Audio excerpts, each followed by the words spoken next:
Good morning friends. आज हम समुच्चय आगे पढ़ेंगे। कल हमने तत्समक नियम तक पढ़ लिया था, वर्गसम नियम भी पढ़ लिया था।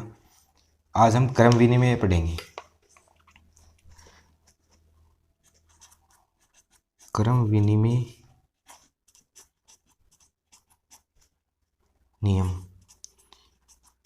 तो इसका अर्थ क्या होता है कि इसके क्रम में चेंज करेंगे तब क्या फर्क पड़ता है।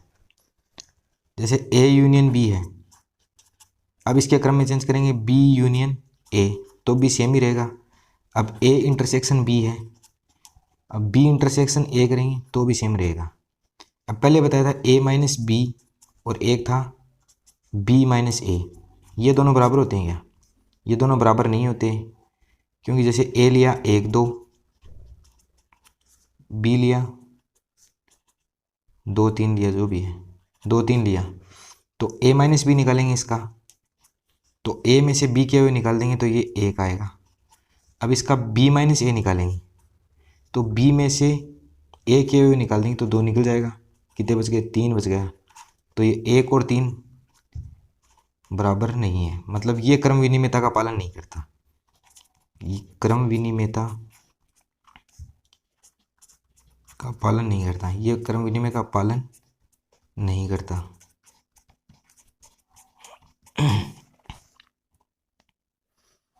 ये इसका क्रम विनिमयता का पालन नहीं करता। तो क्रम विनिमयता मेरे हिसाब से समझ में आ गया होगा कि इसके क्रम चेंज करने पर, जब यूनियन का क्रम चेंज करेंगे तब कोई चेंज नहीं आएगा।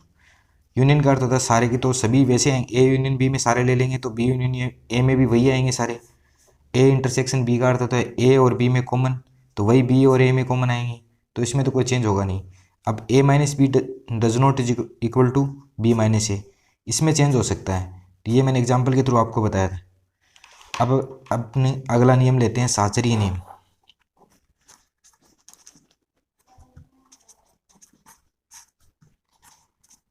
साचरीय नियम, साचरीय नियम का मतलब साथ वाले।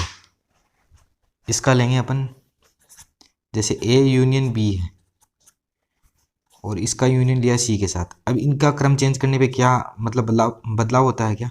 अब यूनियन वाले में कोई बदलाव नहीं आएगा, क्योंकि यूनियन में सारे आ जाएंगे। अब ए लिया बाहर, यूनियन लिया बी यूनियन सी, तो इसमें क्या चेंज आएगा? कोई चेंज नहीं आएगा। अब दूसरे लेंगे ए इंटरसेक्शन बी ले और इंटरसेक्शन सी लें, अब इसमें चेंज करेंगे। जैसे ए बाहर लेंगे, A intersection B intersection C, तो इसमें कोई चेंज नहीं आएगा। लेकिन अगर अपन यही माइनस वाला रूल इस पे लगाते हैं, तो माइनस वाला, जैसे ए माइनस बी है और इसमें से सी निकालते हैं, तो ये ए बाहर लेते हैं माइनस बी माइनस सी, तो ये इसके इक्वल होता है क्या? ये अपन देखेंगे। तो इसका एग्जाम्पल लेंगे, एग्जाम्पल से समझ में आ जाएगा इक्वल होता है या नहीं होता, उसके बाद में डिसाइड करेंगे। जैसे ए लिया अपन ने 1 2 3 लिया, बी लिया अपन ने 2 3 4, सी लिया अपन ने 3 4 5। अब इसमें से देखेंगे ए, पहले ये निकालते हैं ए माइनस बी माइनस सी, और इधर निकालेंगे ए माइनस बी माइनस सी। अब देखेंगे इक्वल आते हैं नहीं, तो ए में से बी के अवयव निकाल देंगे। ए में कौन से अवयव हैं? 1 2 3 है, तो बी के अवयव कौन कौन से इसमें? 2 और 3 है, तो ये 1 हो गया। अब इसमें से सी के अवयव कौन से हैं? 3 4 5 हैं, तो ये इसमें है ही नहीं, तो ए माइनस बी, एक में से 3 4 5 क्या निकालेंगे? तो एक ही बच गया, तो ये इसका आंसर ये आ गया। अब ए में से, ए में कौन कौन से अवयव हैं? 1 2 3 अवयव हैं। इसमें से बी माइनस सी, तो बी में से सी के अवयव निकाल देंगे। सी कौन से? 3 और 4 हैं, इनको निकाल देंगे, तो सी कौन सा बच गया? 2 बच गया। अब इसमें से ये अवयव में से ये निकाल देंगे, मतलब ए में से बी माइनस सी के निकालेंगे, तो ये बी माइनस सी 2 निकल जाएगा, तो कितने बच गए? 1 और 3 बच गया। तो 1 और 3 बराबर नहीं है, ये 1 है इधर और ये इधर 2 अवयव आ रहे हैं 1 और 3, तो ये बराबर नहीं है। तो इसका मतलब ये माइनस वाला रूल यहाँ भी साचरी नियम का पालन नहीं करेगा। अपन अब इसको ऐसे भी समझते हैं, जैसे ये ए है, ये बी है और ये सी है, ये ए है, ये बी है और ये सी है। अब दूसरा इधर भी लेते हैं, ए बी और सी। ये ए है, ये बी है और ये सी है। अब इसमें अपन को क्या निकालना है, ए माइनस बी माइनस सी, और इधर ए बार ले लेंगे, ए माइनस बी माइनस सी। यहाँ से समझेंगे, यहाँ से समझना। ए में से बी के हुए, पहले इसको सोल्व करेंगे। ए में से बी के हुए निकाल देंगे, ए है, बी के हुए कौन कौन से हैं, ये वाला पार्ट है, ये बी का व्यू है, तो ये बच गया, बाकी सारा बच गया। ये इधर वाला पार्ट बच गया,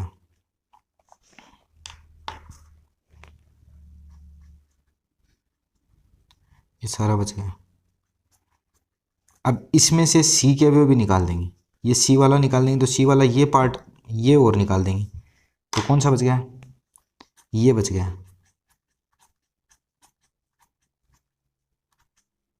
मतलब यहाँ ये वाला पार्ट है, ये क्या कहलाएगा, ए माइनस बी माइनस सी। अब इसमें देखेंगे अपन, बी माइनस सी निकालेंगे पहले, बी में से सी के हुए निकालेंगे, तो बी ये है पूरा, और इसमें से सी के हुए निकालेंगे, तो सी वाला पार्ट कौन सा है बी में, ये वाला पार्ट सी का है, तो कौन, ये वाला बच गया हिस्सा,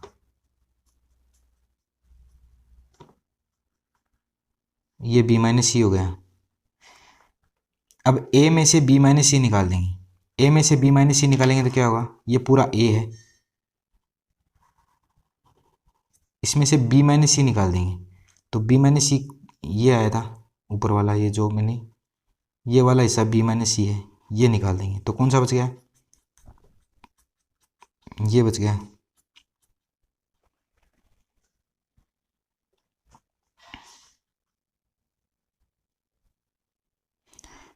तो ये ए माइनस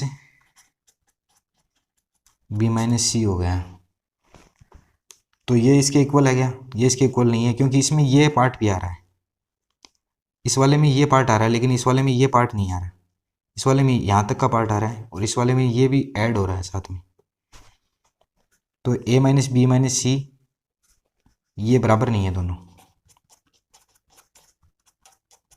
एग्जाम्पल के थ्रू भी अपन ने समझ लिया और ऐसे भी अपन ने समझ लिया। अब अपन अगला पढ़ेंगे बंटनता नियम। बंटनता नियम,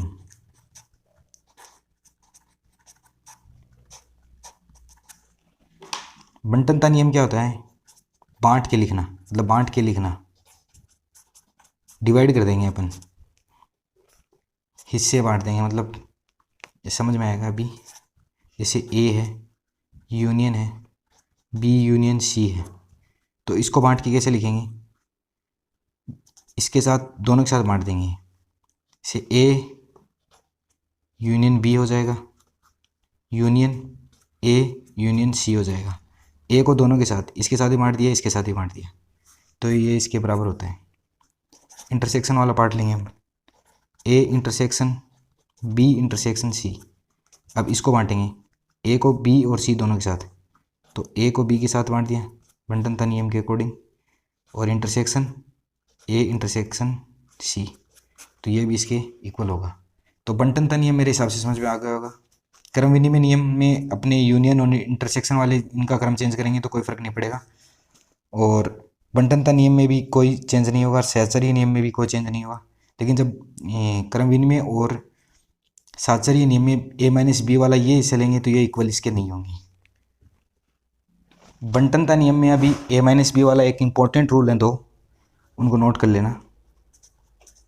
नोट में पहला कौन सा है, ए में से बी यूनियन सी वाला पार्ट निकाल दें, तो ये इसको बांटेंगे तो क्या लिखेंगे, A minus B union A minus सी,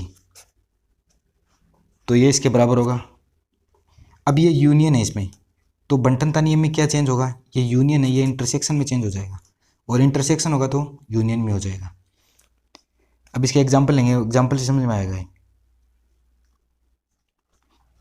जैसे ए बराबर लिया 1 2 3 4, 1 2 3 लिया, बी बराबर लिया 2 3 4, 2 3 4, और सी बराबर लिया 3 4 5।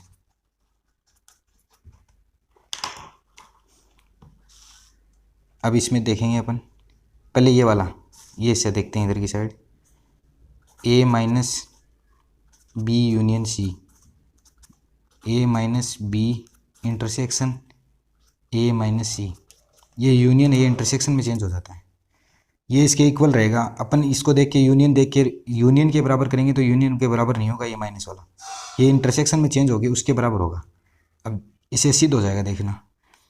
अब ए है, जैसे ए 1 2 3 है, इसमें से बी यूनियन सी वाला हिस्सा, बी यूनियन सी वाला कौन सा हिस्सा है, 2 3 4 यूनियन ले रहे हैं सभी, लेंगे 5, 2 3 4 और 5। अब इसमें से 1 2 3 में से ये बी यूनियन सी वाला हिस्सा निकाल देंगे तो कौन सा हिस्सा निकल जाएगा, 2 और 3, तो ये 2 और 3 निकल जाएंगे तो क्या बच गया, 1 बच गया। अब इधर देखेंगे ए माइनस बी, ए में से बी के वेव निकालेंगे, बी के वेव कौन कौन से हैं, 2 3 4 हैं, तो 2 3 निकाल देंगे तो क्या बच गया, 1 बच गया। इंटरसेक्शन ए माइनस सी, ए में से सी के वेव निकाल देंगे तो सी का वेव इसमें कौन सा है, 3 है, तो 3 निकाल देंगे तो क्या बच गया, 1 और 2 बच गया। अब इसका इंटरसेक्शन लेंगे ना अपन, अब इसका यूनियन ले लेते तो 1 2 आ जाता, बराबर नहीं आता। अब इंटरसेक्शन ले रहे हैं तो इंटरसेक्शन में क्या होगा, कॉमन पार्ट लेंगे तो कॉमन पार्ट 1 इसके बराबर हो गया, इसीलिए ए माइनस बी यूनियन सी, ये वाला ए माइनस बी इसको बांट के लिखेंगे तो इंटरसेक्शन में चेंज होगा तभी बराबर होगा ये। तो मेरे हिसाब से क्रम विनिमय नियम अभी समझ में आ गया होगा। अब इसका दूसरा नोट है, नोट में दूसरा है, पहला समझ में आ गया होगा। अब दूसरा देखेंगे अपन, दूसरे में भी वही है, ए माइनस बी वाला, उसमें यूनियन था वो इंटरसेक्शन में चेंज हो गया था, इसमें इंटरसेक्शन ले लेंगे ए माइनस बी इंटरसेक्शन सी, तो ये क्या किसके बराबर होगा, ए माइनस बांट के लिखेंगे फिर पहले ए माइनस बी, अब ये इंटरसेक्शन नहीं रहेगा यहाँ पे यूनियन हो जाएगा तो ए माइनस सी इसके बराबर होगा ही। उसी प्रकार से सिद्ध करेंगे जैसे पहले किया था, तो इसको समझाने की आवश्यकता समझा भी देता हूँ। ए बराबर ले लिया से 1 2 3 ले लिया, वही बी बराबर ले लिया 2 3 4,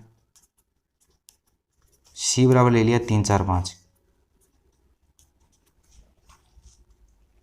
अब ए में से बी यूनियन सी वाले, बी यूनियन सी कौन से हैं, ये बी है 2 3 4, ये सी है 3 4 5, इसमें से कॉमन पार्ट लेंगे B intersection C, B intersection C है तो कॉमन पार्ट लेंगे, कॉमन पार्ट कौन सा है इसमें, 3 4 है कॉमन पार्ट, इसमें भी 3 4 है, इसमें भी 3 4 है, तो यहाँ पे 3 4 माइनस ए में से ए कौन से हैं, 1 2 3 है, इसमें से 1 2 3 में से 3 4 माइनस कर देंगे तो 4 तो है नहीं, 3 माइनस होगा तो ये 1 2 आएगा, 1 2 आएगा। अब अपन इसको सोल्व करेंगे, ए माइनस बी, ए में से बी के वेव निकाल देंगे, बी का वेव कौन सा इसमें 3 है, तो इस 3 को निकाल देंगे, कौन सा बच गया, 1 2 बच गया। अब इसका यूनियन लेंगे, अब ए में से सी के वेव निकाल देंगे, ए कौन सा है 1 2 3 है, सी के वेव इसमें कौन से हैं 3 है जो ए में भी है तो इसको निकाल देंगे बाहर, तो बच गया कौन सा 1 2 बच गया। तो इसका यूनियन लेंगे तो क्या आएगा, 1 2 ही आएगा। तो इसका मतलब क्या हो गया, ये 1 2 इधर भी आ रहा है, 1 2 इधर भी आ रहा है, मतलब यूनियन होगा तो यहाँ पे इंटरसेक्शन हो जाएगा, इंटरसेक्शन होगा तो यूनियन हो जाएगा, तभी ये बराबर होंगे, नहीं तो नहीं होंगे बंटनता नियम में। अब इसके 1 2 एग्जाम्पल लेंगे अपन, उस एग्जाम्पल से समझ में आ जाएगा। ये एग्जाम्पल है, ए में से ए माइनस बी किसके बराबर होता है, तो ये 4 इसके ऑप्शन दे रखे हैं, अपन इसको सोल्व करेंगे तो उत्तर आ जाएगा। पहले अपन मान लेंगे, ए बराबर मानते हैं 1 2, बी बराबर मानते हैं 2 3। अब ए में से ए कौन सा है 1 2 है, माइनस ए माइनस बी, ए में से बी के वेव निकाल देंगे तो बी का वेव कौन सा है, ये 2 है, तो 2 निकाल देंगे, बच गया क्या, 1 बच गया। अब 1 2 में से 1 निकालेंगे तो क्या बचेगा, 2 बचेगा, तो 2 क्या है, 1 2 3 में 2 क्या है, कॉमन है, कॉमन है मतलब इंटरसेक्शन है ना, ए इंटरसेक्शन बी इसका आंसर हो जाएगा। तो समझ में आ गया होगा। ए और बी ले लेंगे, ए में से ए माइनस बी निकालेंगे तो 2 बचेगा, और 2 क्या है, इसका कॉमन पार्ट है, मतलब इंटरसेक्शन वाला हिस्सा है। अगला क्वेश्चन लेते हैं अपन एक और। अब ये अगला क्वेश्चन है, इसको सोल्व करेंगे तो इसमें से 2 ऑप्शन दे रखे हैं, दोनों में से कौन सा होगा, इसको सोल्व करेंगे तब पता चलेगा। तो अपन पहले वही अपनी प्रोसेस है। पहले मान लेंगे अपन ए बराबर मानते हैं 1 2, बी बराबर मानते हैं 2 3। तो पहले ए में से बी के वैल्यू निकालेंगे इस इक्वेशन के अकॉर्डिंग, कि मतलब इस जो दे रखा है उसके अकॉर्डिंग करेंगे। तो ए में से बी के वैल्यू निकाल देंगे। ए क्या है 1 2 है, बी का वैल्यू कौन सा है 2 है, ये निकाल देंगे तो क्या बच गया 1 बच गया। यूनियन लेंगे। अब बी में से ए के वैल्यू निकाल देंगे। बी 2 3 है तो ए का वैल्यू इसमें कौन सा है 2 है, बच गया कौन सा 3, तो ये 3 आ गया। अब यूनियन लेंगे। ए और बी का कॉमन पार्ट लेंगे, इंटरसेक्शन दे रखा है।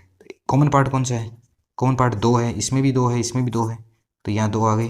अब इन तीनों का यूनियन लेना है, तो तीनों का यूनियन लेंगे तो क्या आएगा 1 2 और 3 आएगा। इसका मतलब क्या हुआ, ये कौन सा हिस्सा है, इंटरसेक्शन है या यूनियन है। इंटरसेक्शन तो है नहीं, क्योंकि कॉमन इंटरसेक्शन में तो कॉमन आता, यूनियन में सभी आ जाते, तो सभी आ गए ना, 1 2 3 तीनों आ गए, तो ये इसका आंसर ये रहेगा।